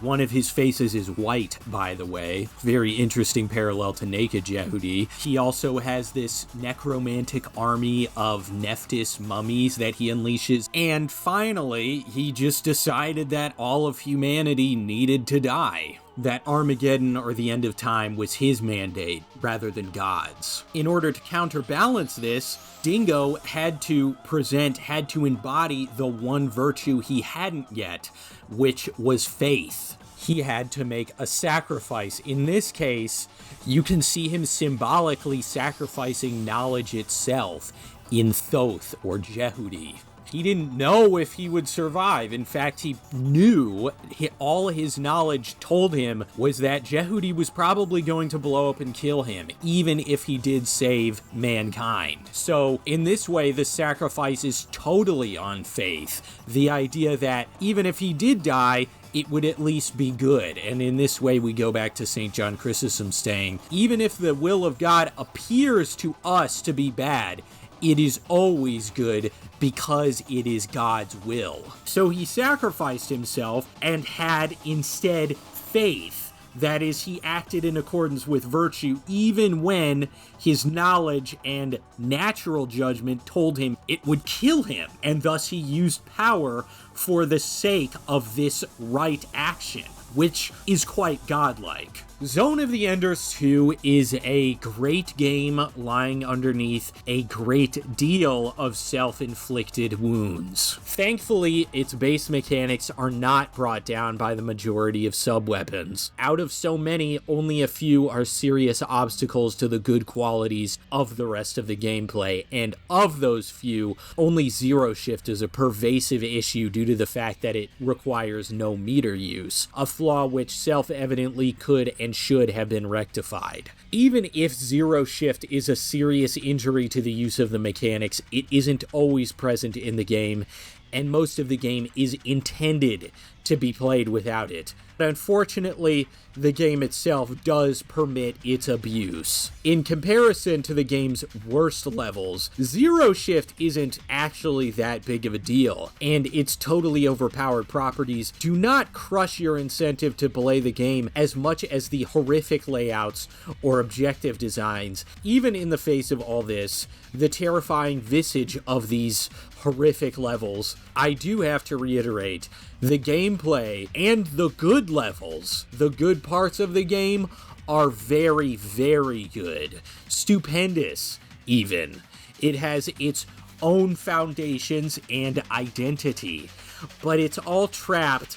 First of all, behind a few very bad levels, but also in a few satisfactory levels, a few exceptional levels, and 2 superb levels. In a twist of irony, the overpowered alternate modes of Jehuti are, by their power, able to easily bypass the worst design levels. So that is present, but the trade-off is that they are, of course, busted in every other part of the game as well. The primary mode doesn't even end on a high note after the underground sections, because after the underground sections, the game just spirals into the dumpster. I hope that my denigration of this game hasn't been taken as being out of proportion with my praise, as I do think its merits outweigh its injurious qualities, at least in total.